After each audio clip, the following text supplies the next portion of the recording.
Our new unit is going to focus on parallel lines and perpendicular lines. We're going to focus on some of the algebra that you already know from Algebra 1, just reviewing it, exploring it some more, but also contextualizing it in terms of our geometry. This really continues to lay groundwork that we are going to be using properties of parallel lines throughout the next couple months. So these are some really important lessons. The first one is just focused on parallel lines and the special angle pairs that are formed. So we had special angle pairs at the end of our last unit with adjacent angle pairs, complementary angle pairs, supplementary angle pairs, vertical angle pairs, and here we're going to have new pairs of special angles that are formed when we have parallel lines that are cut or intersected by a third line, a transversal. So this is kind of our situation. Let's pretend that these lines are not parallel for just a second, line L and line M. And then line T is our transversal. So a transversal is a line that intersects two or more lines. Go ahead and draw that picture. We've got our transversal, we've got our two lines. When this transversal meets those two lines, it forms 8 angles, along with these special pairings, all right? We have what are called alternate interior angle pairs. So angles 1 and 2 are alternate interior because they are on the interior between lines L and M, and they are on alternate sides of the transversal. Angle 1 and 3 are not a special angle pair here. Those are just adjacent angles, right? These are just supplementary angles, nothing special here. When we're talking about two lines cut by a transversal, we're always going to pair up an angle from the top set of 4 with an angle from the bottom set of 4, and that's how we are going to pair up these angles. And actually, I said top and bottom, but if this were rotated and it's left and right, same idea.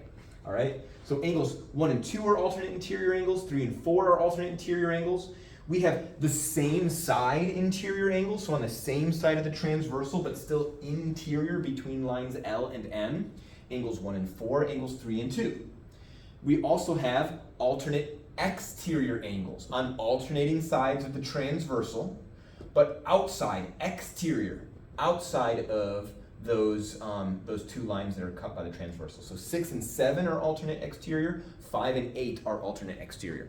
What's very important with this vocabulary is recognizing that it describes what it is, all right?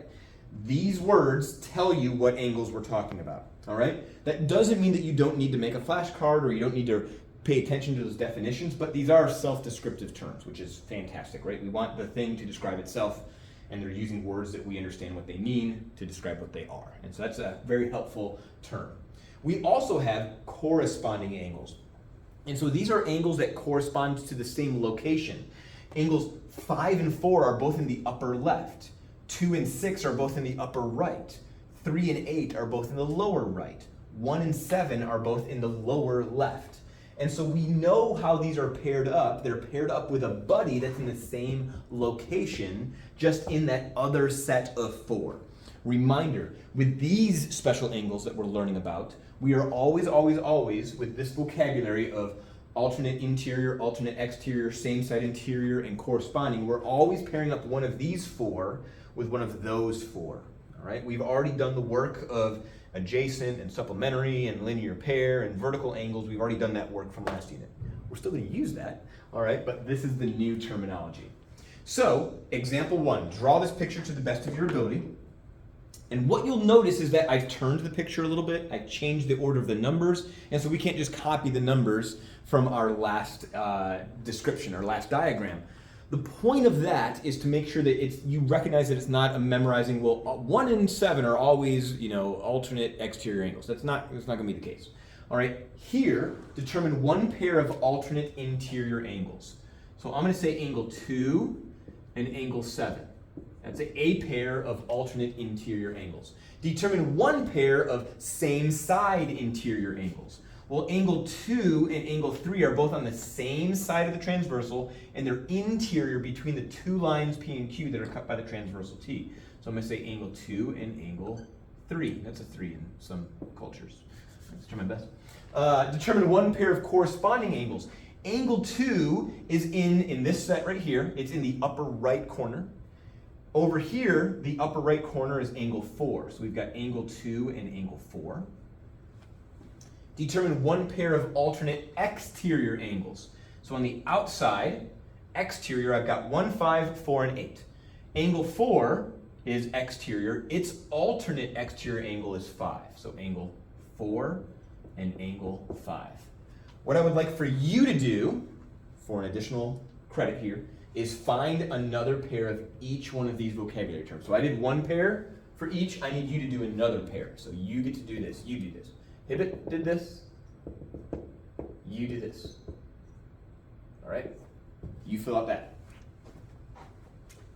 And then we have some fun facts. Pause the video if you need to work on that last example. Here we have some fun facts about the angles formed when these lines are parallel. So we have an if-then statement, a conditional statement like we wrestled with last unit. If, then this is true. So if we have a transversal intersecting a pair of parallel lines, this symbol right here, this little extra triangle or extra arrow drawn on these lines, signify that these lines are parallel to each other. That'll be the notation that we'll use. Just like we use notation for, hey, these segments are congruent, hey, these angles are congruent, hey, these segments are perpendicular. We're gonna say, hey, these segments or these lines are parallel by drawing this extra set of arrows here. If we have parallel lines, then the same side interior angles are supplementary. Angle 1 and angle 2's measures will add to 180 degrees. Now, this is not a far cry on logic. What we're gonna find out here is that those same side interior angles, if they are supplementary, we can then take this information a step farther. And we can learn things about these other angle pairs. Like, for example, we already know that these are supplementary because they're a linear pair by the angle addition postulate or by the linear pair theorem, however you want to articulate that. But now we also know that these angles are supplementary. So we can kind of connect some dots and say, well, angles that are supplements of the same angle are congruent to each other, right? We can use that theorem from our last unit, the congruent supplements theorem. All right? So the alternate interior angles theorem is going to be what we're going to discover next. If we've got a pair of parallel lines cut by a transversal, then the alternate interior angles are congruent. This is a theorem, whereas on our last slide, this was a postulate. Now again, a fundamental difference between postulate and theorem. A postulate is an accepted statement, an accepted fact that we just believe that it's true. All right? It's not illogical that these angles would together add up to 180, that their measures would add up to 180. That's not a far stretch, all right? We can understand that, we can believe that. What I want for us to do is recognize that we do not have to prove a postulate, rather we just believe it. But a theorem, we do prove theorems, and so we will prove this. I'll have an addendum here, but let me get through to you on the logic here. If these lines are parallel, then these angles 1 and 3 are congruent. The logic here is 2 and 3 are supplementary, 1 and 2 are supplementary, and so if they are supplements of the same angle, then they are congruent to each other by the congruent supplements theorem. You can also go the algebra route. The measure of this plus the measure of that equals 180. The measure of this plus the measure of that equals 180. If we subtract the measure of angle 2 from both sides, we get that the measure of angle 3 equals 180 minus the measure of angle 2. The measure of angle 1 also equals 180 minus the measure of angle 2. Therefore, since they're equal to the same thing, they're equal to each other, either by substitution POE or logically you could say transitive POE to show that those angles are congruent. The corresponding angles theorem, this again is a theorem that we can prove. If a transversal intersects parallel lines, then the corresponding angles, 1 and 2, are congruent. Again, we would use the supplement here, all right? Let's call it angle 3, let's call it angle 4, it doesn't matter what it is. If angle 2 is supplementary to this one and 1 is supplementary to that one, then these are congruent to each other by the congruent supplements theorem. The alternate exterior angles theorem. Again, a theorem, we can prove this.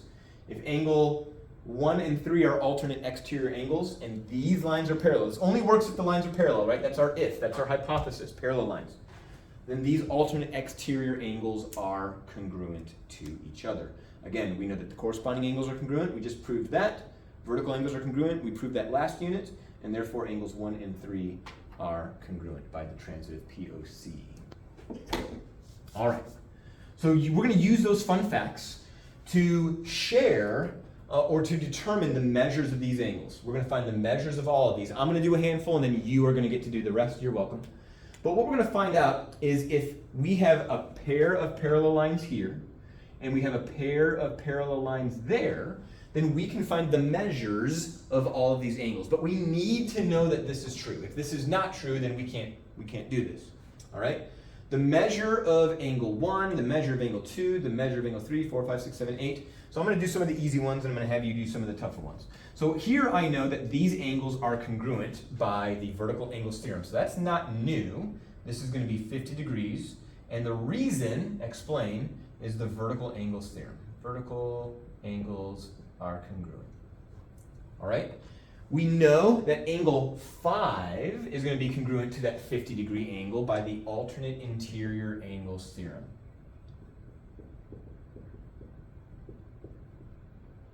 All right? I know that angle 7 is going to be supplementary to angle 8 and to the angle measuring 50 degrees. So I know that this is going to be 130 degrees, and this is just a linear pair. So you can say linear pair theorem.